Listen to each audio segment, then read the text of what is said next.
Hey hi to everyone guys, आपके अपने channel VK communication mastery empowering mission में आप सबों का स्वागत है।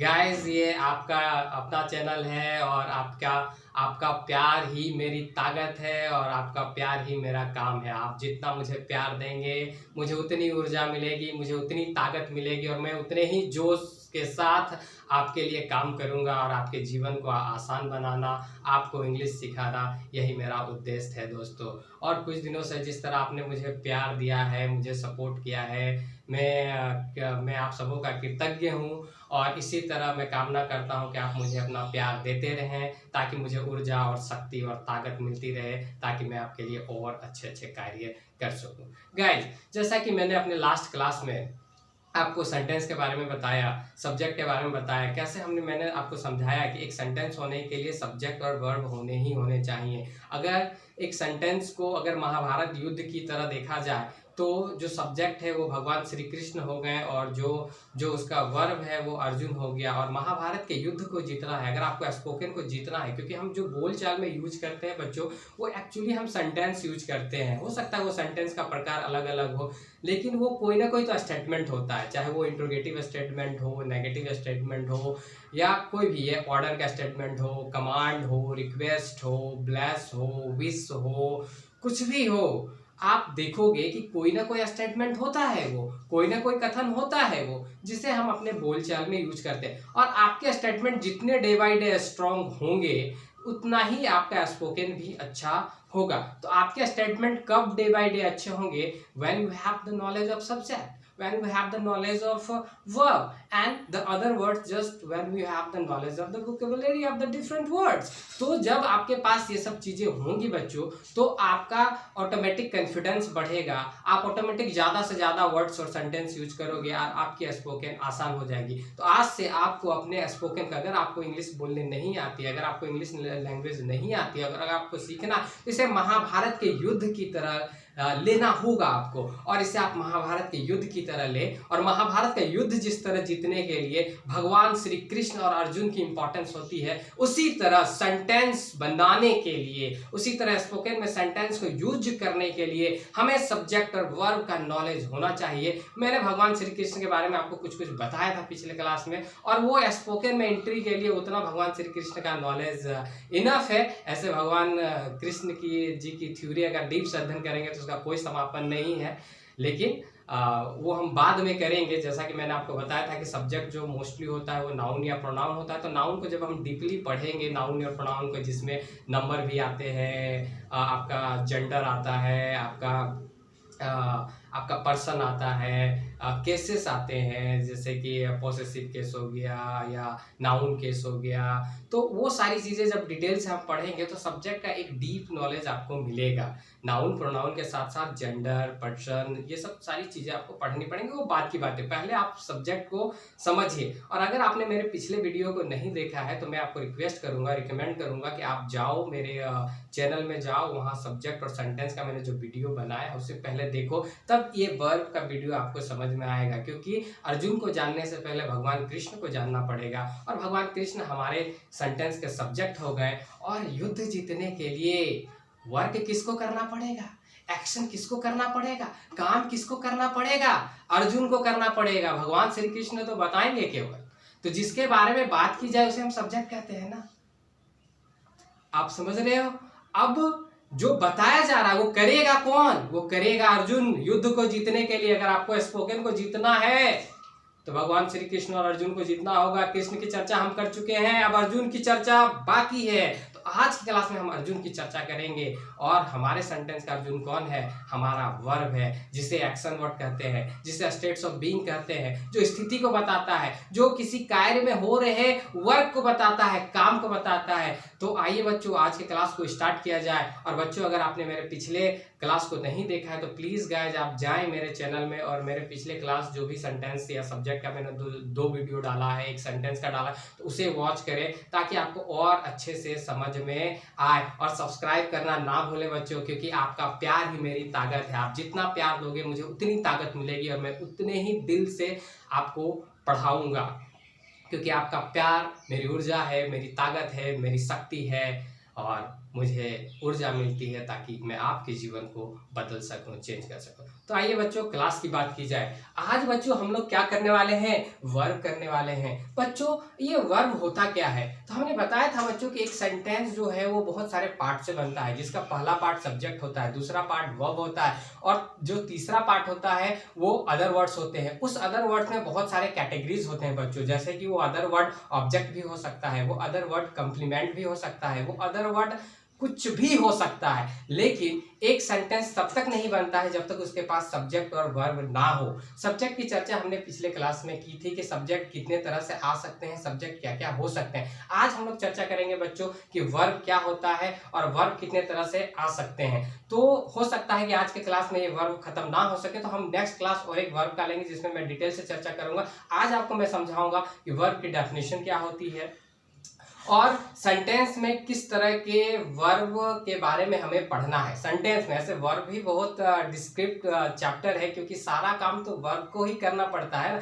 जितने भी एक्शन के काम होते हैं वो वर्ब को करना पड़ता है। टेंस भी एक तरह का वर्ब है, क्योंकि टेंस में हम क्रिया के रूप को पढ़ते हैं। वॉइस भी एक तरह का वर्ब है, क्योंकि वहां भी क्रिया के रूप को दर्शाया जाता है। नरेशन भी एक तरह का वर्ब है, क्योंकि वो स्टेटमेंट को दिखाता है, स्टेटमेंट बिना वर्ब का नहीं बन सकता है। तो वर्ब का बड़ा विस्तृत रूप है, वर्ब एक दो दिन में खत्म नहीं होने वाला। लेकिन आज आपको जानना है बच्चों कि वर्ब की डेफिनेशन क्या होती है और एक सेंटेंस में किस तरह के वर्ब आते हैं। और एक क्लास में वर्ब का लूंगा जिसमें आपको डीपली बताऊंगा कि कौन सा कंसिक्वेंसेस किसके साथ आता है। तो आज डेफिनेशन की क्लास करेंगे वर्ब की, और आज वर्ब को थोड़ा बहुत समझने का प्रयास करेंगे, और आई होप आपको बहुत अच्छा क्लास समझ में आएगा। तो बच्चों ध्यान से देखें। और बच्चों हो सकता है कि बोर्ड में थोड़ा सा छोटा छोटा अक्षरों से मैंने लिखा है, तो थोड़ा सा देखने में आपको प्रॉब्लम हो सकता है। तो इसलिए बच्चों आप कलम कॉपी लेके बैठे, और जो चीज आपको यहाँ नहीं दिखती है बच्चों, जो मैं मुंह से बोलूंगा आप उसे नोट जरूर करें, नोट्स जरूर बनाएं बच्चों, क्योंकि नोट्स बनाएंगे तो कहीं ना कहीं आपको ही फायदा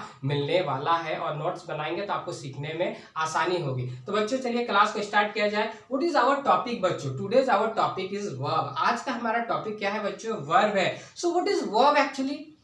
वर्ब होते क्या है? तो वर्ब होते हैं एक्शन वर्ड। अगर किसी सेंटेंस में कोई एक्शन होता है तो उसे हम वर्ब कहते हैं। वो एक्शन कुछ भी हो सकता है बच्चों। एक्शन क्या होता है? एक्शन बच्चों काम होता है। हम एक सेंटेंस में जो भी काम करते हैं बच्चों उसे हम एक्शन कहते हैं, उसे हम वर्ब कहते हैं बच्चों। केवल एक्शन ही वर्ब नहीं होता है। स्टेट्स ऑफ बीइंग, ये बताना कि उस सेंटेंस में सब्जेक्ट की स्थिति क्या है, ये भी बच्चों वर्ब का एक रूप है। इसलिए बच्चों वर्ब को आपको डीपली समझना है, केवल वर्ब को एक्शन वर्ड की तरह ना ले। हाँ ये सच है बच्चों कि वर्ब एक एक्शन वर्ड है जो काम को बताता है, लेकिन बच्चों केवल काम ही इसमें सीमित नहीं है, वो स्टेट्स ऑफ बीइंग को भी बताता है। तो वर्ब, तो पहला आप क्या नोट करोगे बच्चों अपने कॉपी में कि वर्ब जो है वो दो चीजें डिनोट करता है। The first thing is that action of action word को डिनोट करता है, और दूसरे स्टेट्स ऑफ बीइंग यानी सेंटेंस की क्या स्थिति है बच्चों उसको डिनोट करता है। तो वर्ब का काम आपने समझा कि स्टेट्स ऑफ बीइंग को नोट करता है और एक्शन वर्ड होता है। अब आइए बच्चों वर्ब की डेफिनेशन में आएंगे बच्चों, जरूर नोट करें बच्चों कॉपी में। अब देखेंगे बच्चों क्या है। तो मेरे प्यारे बच्चों वर्ब का डेफिनेशन क्या है? A verb is a word that states something about a person और थिंग। एक वर्ब वो होता है जो किसी व्यक्ति या वस्तु की स्थिति को दर्शाता है।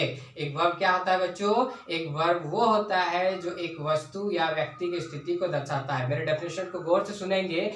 ए वर्ब इज, बच्चों नोट करें, ए वर्ब इज मतलब ए बच्चों वर्ड दैट स्टेट्स समथिंग, जो कुछ बताता है, कुछ स्टेट्स करता है समथिंग, किसके बारे में? अबाउट अ पर्सन और थिंग, अबाउट अ पर्सन और थिंग। तो बच्चों मेरे प्यारे बच्चों वर्ब का डेफिनेशन क्या है? मेरे प्यारे दोस्तों वर्ब का डेफिनेशन क्या है? A verb is a word that states something about a person or thing. A verb is a word that states something about a person और थिंग। अब सब्जेक्ट रूप में या तो कोई व्यक्ति होगा या तो कोई वस्तु होगा। अब गाइस एग्जांपल से समझेंगे, जैसे रामा लाफ्स। अब यहाँ देखिए राम की स्थिति क्या है? मुस्कुरा रहा है करके मुस्कुरा रहा है, तो ये रामा की स्थिति है। ओके, तो यहाँ लाफ्स जो है बच्चों, ये जो लाफ्स है वो उसकी स्थिति को बता रहा है। रामा लाफ्स, एग्जाम्पल नोट करेंगे बच्चों, रामा लाफ्स, तो लाफ्स जो है उसकी स्थिति को नोट कर रहा है। तो लाफ्स क्या हो गया हमारा, वर्ब हो गया। The dog is dead, the dog is dead, कुत्ता मर गया। अब जो ये डॉग डेड हुआ है, इसमें स्थिति क्या है कि कुत्ते की मृत स्थिति है। तो ये डेड जो है हमारा बच्चों, ये क्या है बच्चों, वर्ब है। यहाँ इज भी स्थिति को बताने का काम कर रहा है बच्चों। तो यहाँ हमारे पास दो वर्ब है बच्चों। द डॉग इज डेड में हमारे पास दो वर्ब है, एक इज वर्ब है और एक डेड वर्ब है। ये दोनों काम, एक तो काम को दिखाने का काम कर रहा है, दूसरा स्थिति को दिखाने का काम कर रहा है। गाइस आगे बढ़ते हैं बच्चों। नेक्स्ट हमारा एग्जांपल है बॉयज रन्स क्विकली। क्या हमारा तीसरा एग्जांपल है, बॉयज रन्स क्विकली। आप देख सकते हैं करने वाला हमारा कौन है, बॉयज सब्जेक्ट हो गया बच्चों। क्या काम हो रहा है बच्चों, रन्स का काम हो रहा है। क्या काम हो रहा है बच्चों, दौड़ने का काम हो रहा है, रन्स का काम हो रहा है। तो बॉयज रन्स क्विकली, लड़के तेजी से दौड़ते हैं। तो ये जो रन्स का काम हो रहा है बच्चों, तो ये रन्स हमारा क्या हो गया बच्चों, वर्ब हो गया। ये रन्स क्या हो गया बच्चों, वर्ब, ये स्थिति को बताने का काम कर रहा है। बॉयज क्या हो गया बच्चों, सब्जेक्ट हो गया। तो बच्चों आपने देखा कि किस तरह एक वर्ब या तो एक्शन वाले वर्ड को बताता है कि एक सेंटेंस में क्या काम हो रहा है, या उसकी स्थिति को बताता है। बच्चों दूसरे शब्दों में अगर डेफिनेशन को देखें बच्चों, तो क्या हो सकता है वर्ब का डेफिनेशन, वो देखेंगे। Verb is an action word that indicates the action of the given sentence. तो एक वर्ब जो होता है बच्चों, वो एक्शन वर्ड होता है जो दिए गए सेंटेंस के एक्शन के बारे में बताता है कि उस दिए गए सेंटेंस में क्या एक्शन हो रहा है। तो बच्चों फर्स्ट क्या था कि बीइंग ऑफ स्टेट्स को बताता है। वर्ब किसको बताता है बच्चों, बीइंग ऑफ स्टेट्स को, जिसको आपने एग्जांपल के थ्रू समझा। सेकंड क्या है बच्चों कि a verb is a word that indicates the action word in a sentence. तो दूसरे शब्दों में बच्चों कि वर्ब वो वर्ड होता है जो एक सेंटेंस में एक्शन को दिखाता है कि उस सेंटेंस में क्या एक्शन हो रहा है। जैसे बच्चों हम एग्जांपल लेते हैं, आई रीड अ नॉवल। मैं क्या पढ़ता हूं बच्चों, एक नॉवल पढ़ता हूं। तो मेरे द्वारा क्या काम हो रहा है बच्चों, पढ़ने का काम हो रहा है। तो ये बच्चों रीड क्या हो गया बच्चों, वर्ब हो गया। काम को कर कौन रहा है बच्चों, डूअर कौन है, आई, आई सब्जेक्ट हो गया। यहाँ रीड क्या है बच्चों, वर्ब है, और ये आई क्या हो गया, सब्जेक्ट। दूसरा देखेंगे बच्चों, द क्लॉक स्ट्राइक्स। घड़ी देखे हो बच्चों, जब दो कांटे मिलते हैं तो आवाज आती है, तो वो उसको स्ट्राइक्स बोलते हैं, मतलब कि टकराना। तो घड़ी बजी या घड़ी टकराई, मतलब कि घड़ी 12 बज गए या 1 बज गए तो वो आवाज देती है। तो घड़ी स्ट्राइक्स की। तो यहाँ बच्चों द क्लॉक स्ट्राइक्स, तो यहाँ बच्चों वर्ब क्या है, स्ट्राइक्स हमारा क्या है बच्चों, वर्ब है। स्ट्राइक्स क्या है बच्चों, हमारा वर्ब है। और क्या टकराया, कौन टकराने का काम कर रहा है, डूअर कौन है बच्चों, द क्लॉक। तो ये द क्लॉक हमारा सब्जेक्ट हो गया बच्चों, और स्ट्राइक्स क्या हो गया बच्चों, वर्ब हो गया बच्चों। अब आइए बच्चों मेन कंसिक्वेंसेस को, जिसको अब ये तो डेफिनेशन था बच्चों, पिछला आपने देखा बच्चों ये दोनों डेफिनेशन था हमारा। तो डेफिनेशन भी जानने जरूरी है ताकि आपसे कोई पूछे तो आप उसको बता सके, और कोई चीज क्लियर होती है ना तो उसे यूज करने में आसानी होती है। ओके, तो हमने डेफिनेशन को क्लियर कर लिया बच्चों। अब हम देखेंगे कि हमारे पास एक सेंटेंस में वर्ब कितने तरह से आ सकता है।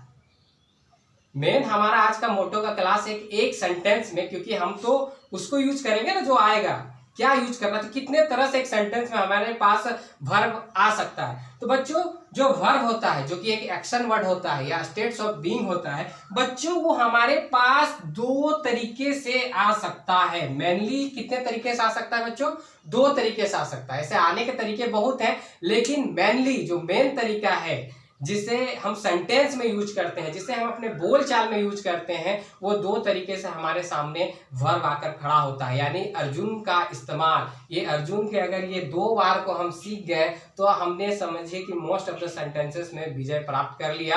और अगर इस सेंटेंस को जान गए, सॉरी गाइस, अगर इस वर्ब को जान गए और जो सब्जेक्ट को जान गए, तो आगे चलकर फ्रेमिंग करना तुम्हारे लिए इतना आसान होने वाला है ना, तुम पूछो भी मत, तुम्हें स्पोकन आसान लगने लगेगा। तो गाइस पहले इसको समझना होगा कि कितने रूप में वो हमारे पास आ सकता है। तो कोई भी सेंटेंस में, दुनिया का कोई भी सेंटेंस ले लीजिए गाइस, आप कोई भी किताब उठा लो और उसमें वर्ब को अंडरलाइन करो। जैसा कि अब आपको पता चल गया कि वर्ब जो होता है वो स्टेट्स ऑफ बीइंग होता है और एक्शन वर्ड होता है। अब दुनिया का कोई भी उठाओ, सेंटेंस उठाओ, उसमें वर्ब को अंडरलाइन करो। अब मैं आपको बताता हूं कि वर्ब आपके पास 2 फॉर्म में आपको मिलेंगे। पहला फॉर्म मिलेगा मेन वर्ब के रूप में, मेन मुख्य क्रिया, सब्जेक्ट ही डायरेक्ट काम कर रहा है। तो उसे बोलते हैं बच्चों मेन वर्ब। उसे क्या बोलते हैं बच्चों? जब सब्जेक्ट खुद काम करे तो उसे बोलते हैं बच्चों मेन वर्ब। जैसे मैं नॉवल पढ़ता हूं, मैं नॉवल पढ़ता हूं, आई रीड अ नॉवल। इसमें देख सकते हैं बच्चों कि मैं खुद काम कर रहा हूं और वो काम क्या हो रहा है? रीड। तो ये बच्चों ये मेन वर्ब, ये जो रीड है ये कैसा वर्ब है? मेन वर्ब है। आई गो टू स्कूल, यह क्या काम हो रहा है बच्चों? जाने का काम हो रहा है। कहाँ जाने का काम हो रहा है? स्कूल जाने का काम हो रहा है। तो जाने का काम तो मैं खुद कर रहा हूं, तो ये गो जो है बच्चों ये मेन वर्ब है। आई राइट अ लेटर, मैं क्या लिख रहा हूं बच्चों? मैं पत्र लिखता हूं। तो ये जो पत्र लिखने का काम है बच्चों मेरे द्वारा खुद हो रहा है, तो राइट यहाँ डायरेक्ट एक्शन हो गया, यानी मेन एक्शन हो गया। तो बच्चों हमारे पास एक्शन दो तरीके से आता है, या तो वो मेन वर्ब के रूप में आएगा या तो वो ऑक्सिलरी वर्ब के रूप में आएगा। अब क्वेश्चन उठता है कि जब वो मेन वर्ब के रूप में आएगा तो वो कितने प्रकार से हमारे पास आ सकता है? तो जब मेन वर्ब के रूप में आएगा तो हमारे पास 5 प्रकार से आ सकता है। कितने प्रकार से आ सकता है? 5 प्रकार से आ सकता है।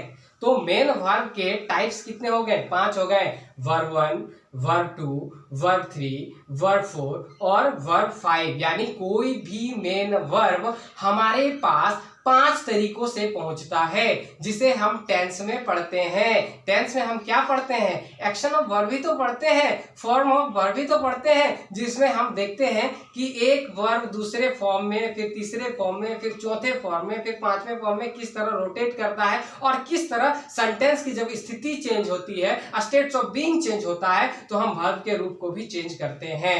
तो गाइस एक सेंटेंस में या तो वर्ब मेन वर्ब के रूप में आ सकता है या वो ऑक्सिलरी वर्ब के रूप में आ सकता है। ऑक्सिलरी वर्ब मतलब कि हेल्पिंग वर्ब, हेल्पिंग वर्ब मतलब कि सहायक क्रिया, और मेन वर्ब मतलब कि लेक्सिकल वर्ब, लेक्सिकल वर्ब मतलब कि मुख्य क्रिया।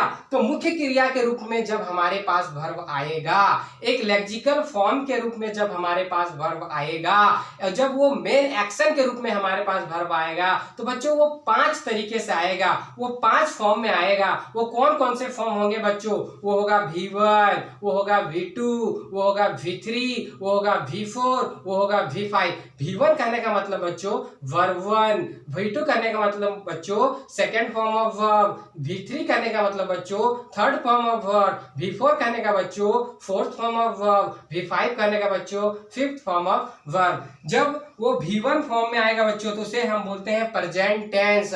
आखिर प्रेजेंट टेंस होता क्या है? V1 फॉर्म ही हमारा प्रेजेंट टेंस होता है। तो वर्ब के फर्स्ट रूप को हम क्या कहते हैं बच्चों? Present tense. V2 मतलब वर्ब का सेकेंड रूप, उसे हम कहते हैं बच्चों पास्ट टेंस। क्या कहते हैं बच्चों? वर्ब 2 को हम क्या कहते हैं बच्चों? Past tense. वर्ब 3 का नाम है बच्चों पास्ट पार्टिसिपल। वर्ब 3 को क्या कहते हैं बच्चों? Past participle. यानी पास्ट पार्टिसिपल के लिए हमको V3 का इस्तेमाल करना पड़ता है।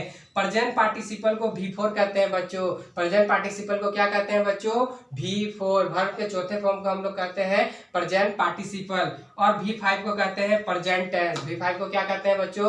Present tense in singular form. और V1 जो होता है बच्चों present tense in plural form. तो आपने देखा बच्चों कि हमारे पास वर्ब के 5 फॉर्म होते हैं। जो V1 होता है वो प्रेजेंट टेंस होता है, जो कि प्लूरल फॉर्म में होता है। V2 जो होता है बच्चों वो पास्ट टेंस होता है। V3 जो होता है बच्चों पास्ट पार्टिसिपल होता है। और V4 जो होता है बच्चों वो प्रेजेंट पार्टिसिपल होता है। और V5 जो होता है बच्चों वो प्रेजेंट टेंस होता है, जो कि सिंगुलर फॉर्म में होता है। तो आप देख सकते हैं बच्चों कि ये मेन वर्ब के रूप में जब आएंगे तो ये 5 रूप में आएंगे, और यही 5 रूप का तो अध्ययन हम टेंस में करते हैं। टेंस में हम क्या सीखते हैं बच्चों? वर्ब के यूज सीखते हैं कि कौन सा वर्ब और कौन सा ऑक्सिलरी वर्ब किसके साथ किस रूप में आएगा।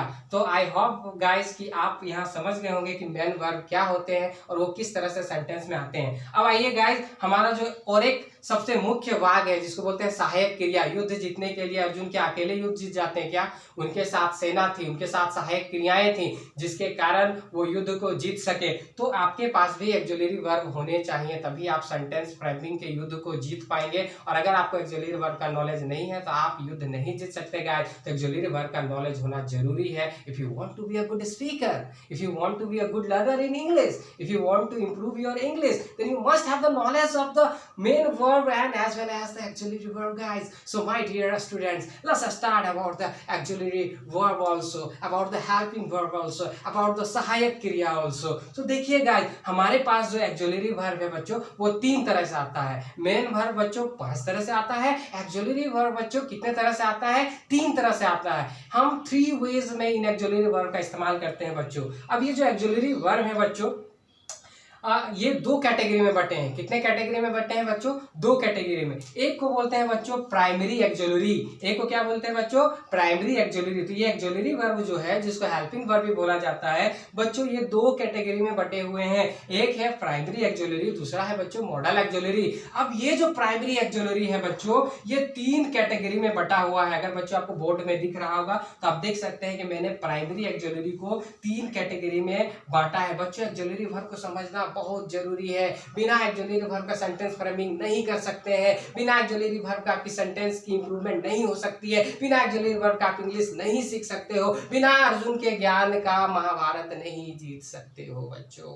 अगर ये महाभारत का युद्ध, अगर ये स्पोकन का युद्ध जीतना है बच्चों तो इस वर्ब को जीतना पड़ेगा बच्चों. इसके यूजेस को जीतना पड़ेगा बच्चों. आपको जानना पड़ेगा बच्चों कि एक्सुलरी वर्ब का हम इस्तेमाल कहाँ करते हैं, इज का इस्तेमाल कहाँ करते हैं, वॉच का इस्तेमाल कहाँ करते हैं, वॉर का, और मैं सब बताऊंगा. आप चिंता ना करें बच्चों. मैंने ये मिशन लिया है अपने हाथ में, आपको मुझे इंग्लिश सिखानी है और मैं आपको इंग्लिश सिखा कर रहूंगा बच्चों. ये मेरा मिशन है बच्चों. मैं जितने भी हिंदी मीडियम स्टूडेंट हैं या जो भी हैं जिनको इंग्लिश स्पोकन नहीं आते सबको सिखाना है बच्चों. ये मेरा मिशन है बच्चों. मेरा वादा है आपके साथ बच्चों. बस बच्चों आप अपना प्यार मुझे देते रहे बच्चों. मेरे चैनल को सब्सक्राइब करना ना भूलें बच्चों. आप मुझे प्यार दे बच्चों. मैं आपसे वादा करता हूँ कि मैं आपको इंग्लिश सिखाऊंगा और ना केवल बोलने सिखाऊंगा बल्कि आपको स्पीच देने भी सिखाऊंगा. मैं आपकी कम्युनिकेशन मास्टरी को बूस्ट करूंगा बच्चों. आइए बच्चों ऑक्सिलरी वर्ब की बात करते हैं बच्चों. ये जो ऑक्सिलरी वर्ब है बच्चों एक्चुअली ये हेल्पिंग वर्ब होता है बच्चों. ये सहायक क्रिया होती है बच्चों. ये ऑक्सिलरी वर्ब हमारे पास 2 रूप में आते हैं बच्चों. एक प्राइमरी ऑक्सिलरी वर्ब के रूप में आते हैं बच्चों, दूसरा मॉडल ऑक्सिलरी वर्ब के रूप में आते हैं बच्चों. जब प्राइमरी ऑक्सिलरी वर्ब के रूप में आएंगे बच्चों ये 3 तरह से हमारे पास आएंगे बच्चों. और ये 3 तरह में आप देख सकते हो बच्चों. मैंने 3 घर बनाए बच्चों. अगर नहीं दिख रहा है बच्चों तो कॉपी में नोट करेंगे. तो पहला जो है बच्चों प्राइमरी ऑक्सिलरी का जो पहला पार्ट है 3 पार्ट में, पहला पार्ट है बच्चों verb to be. What is the first part my dear students? Verb to be. And is this the in this verb to be we are read out what is, am, are, was, were, shall be, will be. Okay, so the first part of the primary auxiliary is verb to be, and in this verb to be we have, my dear student, we have is, am, are, was, were, shall be, will be. समझ में आया बच्चों? verb to be में हमारे पास क्या है बच्चों? is है, are है, was है, were है, shall be है, will be है. ये बच्चों ये जब किसी सेंटेंस में आते हैं ना बच्चों तो ये स्थिति बताते हैं कि वो प्रेजेंट स्थिति में है या वो भूत की स्थिति में है या वो भविष्य की स्थिति में है या वो किसी और स्थिति में. ये सिचुएशन को बताने का काम करते हैं बच्चों. या स्टेट्स ऑफ बीइंग को बताने का काम करते हैं वर्ब. तो वर्ब टू बी में हमारे पास क्या क्या आ गया बच्चों? Is, am, are, was, were, shall be, will be. अब दूसरा है बच्चों वर्ब टू हैव. क्या है बच्चों? सेकंड हमारा प्राइमरी ऑक्सिलरी का सेकंड जो हमारा है वो क्या है? Verb to have. इस वर्ब टू हैव में बच्चों हमारे पास है हैव है, हैज है और हैड है. इसके यूजेज हम लोग बाद में पढ़ेंगे कि हैव का इस्तेमाल कहाँ करना है, हैज का इस्तेमाल कहाँ करना है, हैड का इस्तेमाल कहाँ करना है. अभी आप जानिए कि वर्ब टू हैव में हमारे पास 3 कैटेगरी हैं. Verb to have, has and had. Okay, so first one is the verb to be, second one is the verb to have, in which we have, has, have. तीसरा है बच्चों verb to do. तीसरा क्या है बच्चों? verb to do, जिसमें हमारे पास है बच्चों do, does और did. तो हमने पढ़ा बच्चों कि verb जो प्राइमरी ऑक्सिलरी है उसके 3 पार्ट हैं. verb to be, verb to be में क्या है? is, am, was, were, shall be, will be. Okay? और बच्चों वर्ब टू हैव में हमारे पास क्या है बच्चों? Has, have, had. और verb to last verb to do. Verb to do, तो वर्ब टू डू में हमारे पास क्या है बच्चों? Do, does, did. तो ये प्राइमरी ऑक्सिलरी वर्ब के रूप में करते हैं बच्चों. आप दुनिया का कोई भी सेंटेंस उठाइए बच्चों, आपको ये प्राइमरी ऑक्सिलरी जरूर मिलने वाले हैं। आपको ये मेन वर्ब जो हमने 5 फॉर्म में बताया जरूर मिलने वाला है। अब दूसरा जो हमारा हेल्पिंग वर्ब है बच्चों, वो मॉडल वर्ब के रूप में आता है। और आपको पता है 12 से 13 हमारे पास मॉडल वर्ब है। अब क्या क्या है बच्चों, वो भी गौर कर लेते हैं। हमारे पास मॉडल वर्ब के रूप में है बच्चों, कैन है, कुड है बच्चों, मे है बच्चों, माइट है बच्चों, सेल है बच्चों, सूड है बच्चों, विल है, वुड है, माइट है, मस्ट है, ऑट है, यूज टू है, नीड टू है, डेयर टू है। तो बच्चों आप देख सकते हैं कि हम प्राइमरी वर्ब का किस तरह से इस्तेमाल करते हैं और एक सेंटेंस में वो किन रूपों में आ सकता है। तो आपने देखा बच्चों कि जो जब वो प्राइमरी ऑक्सिलरी के रूप में आएगा तो वो is, am, are, was, were, shall, will के रूप में आएगा। जब वो वर्ब टू हैव के रूप में आएगा तो हैव, हैज, हैड के रूप में आ सकता है। जब वो वर्ब टू डू के रूप में आएगा तो डू, डज, डिड के रूप में आ सकता है। ये सब क्या है, ये हेल्पिंग वर्ब है। ये सब क्या है, ये आपकी सहायक क्रियाएं हैं। ये सब क्या है, ये सब ऑक्सिलरी वर्ब है। या बच्चों वो दूसरे फॉर्म में कैसे आ सकता है, वो या तो मॉडल ऑक्सिलरी वर्ब के रूप में आ सकता है। तो बच्चों जब मॉडल ऑक्सिलरी वर्ब के रूप में आएगा तो वो कैसे आएगा बच्चों, वो या तो कैन के रूप में आ सकता है, या तो कुड के रूप में आ सकता है, या तो मे के रूप में आ सकता है, या तो माइट के रूप में आ सकता है, या तो सेल के रूप में आ सकता है, या तो शुड के रूप में आ सकता है, या तो विल के रूप में आ सकता है, वुड के रूप में आ सकता है, मस्ट के रूप में आ सकता है, डेयर के रूप में आ सकता है, नीड के रूप में आ सकता है, ऑट टू के रूप में आ सकता है। तो हमने देखा बच्चों कि किस तरह से एक वर्ब एक सेंटेंस में आता है। और आप दुनिया का कोई ऐसा सेंटेंस आपको नहीं मिलेगा बच्चों जिसमें इस तरह के वर्ब का कोई ना कोई कैटेगरी उसमें ना हो। ऐसा कोई आज तक सेंटेंस बना ही नहीं है बच्चों। आप जाइए बच्चों, कोई भी किताब खोलिए, कोई भी नॉवल खोलिए, कोई भी इंग्लिश की किताब खोल के आप देखिए, आपको कहीं ना कहीं ये हेल्पिंग वर्ब जिसके बारे में मैंने आज बात की है, ये मेन वर्ब जिसके बारे में मैंने आपको बात की, वो कहीं ना कहीं आपको दिखेगा। तो बच्चों नेक्स्ट क्लास में हम आगे और वर्ब को विस्तृत रूप में लेंगे। हम मॉडल वर्ब का एक अलग क्लास लेंगे, वर्ब का और एक क्लास लूंगा इस चीज़ को बेटर ढंग से समझाने के लिए। जिस तरह मैंने सब्जेक्ट को आपको डीपली समझाया था, इसको भी मैं डीपली आपको एक दिन समझाऊंगा। इसके बाद हम लोग मॉडल वर्ब की क्लास लेंगे, सेंटेंस फ्रेमिंग की क्लास लेंगे, टेंस की क्लास लेंगे, क्योंकि अब इसके बाद सब उसी ओर हम लोग बढ़ने वाले हैं। फिर सेंटेंसेस के काइंड्स कितने तरह के होते हैं उसकी क्लास लेंगे। तो आई होप गाइज आपको ये क्लास अच्छा लगा होगा, आपने बेहतर ढंग से समझा होगा कि एक वर्ब कैसे हमारे पास किन रूपों में आ सकता है, कैसे वो मेन वर्ब के रूप में आ सकता है, कैसे वो प्राइमरी वर्ब के रूप में आ सकता है, ऑक्सिलरी वर्ब के रूप में आ सकता है, क्या उसकी डेफिनेशन होते हैं, क्या कंसिक्वेंसेस होते हैं, कैसे एक वर्ब को हम वेरी इजीली फाइंड आउट कर सकते हैं किसी भी सेंटेंस में। केवल 2 चीज़ों का ख्याल रखना है कि एक वर्ब एक्शन वर्ब होता है और वो स्टेट्स ऑफ बीइंग को दर्शाता है। तो आपको आई होप कि आपको क्लास अच्छा लगा होगा, आपने बेहतर ढंग से समझा होगा। और गाइस मैं जरूर ये रिकमेंड और रिक्वेस्ट करूंगा कि मेरे लास्ट जो वीडियोस मैंने डाले हैं उसको भी जाकर आप देखें, ताकि आपको बेहतर ढंग से एक सेंटेंस समझ में आ सके, ताकि आगे जब हम सेंटेंस को फ्रेमिंग करेंगे, हम जब सेंटेंस 2 अलग अलग सेंटेंसों को जोड़ेंगे या उसमें डू, डज, डिड का प्रयोग करेंगे या किसी, तो आपको कोई दिक्कत नहीं आनी चाहिए। मैं आपको बारी बारी से आपके बारीकियों को दूर करूंगा। अगर आपके कोई स्पेशल प्रॉब्लम्स हैं तो आप मेरे कमेंट बॉक्स में कमेंट कर सकते हैं। अगर आपको कोई सजेशन देना है तो सजेशन दे सकते हैं। अगर आपको किसी चीज़ का स्पेशल क्लास चाहिए तो आप उसका भी रिकमेंडेशन मेरे कमेंट बॉक्स पर दे सकते हैं। आप मुझे जरूर मेरे कमेंट बॉक्स पर बताएं गाइस कि आपको मेरा क्लास कैसा लगा। और गाइस सब्सक्राइब करना ना भूलें, क्योंकि आपकी प्यार मेरी ताकत है। और गाइस हम मिलकर एक परिवार बनाएंगे जिस परिवार का नाम होगा BK communication mastery empowering mission. Guys मैं एक मिशन लेके निकला हूँ कि दुनिया को एम्पावर करना है, गरीब बच्चों को एम्पावर करना है। हर एक को मेरे इस वीडियो के जरिए मैं एम्पावर करना चाहता हूँ, उसे इंग्लिश सिखाना चाहता हूँ और उसे आत्मनिर्भर बनाने का मेरा संकल्प है।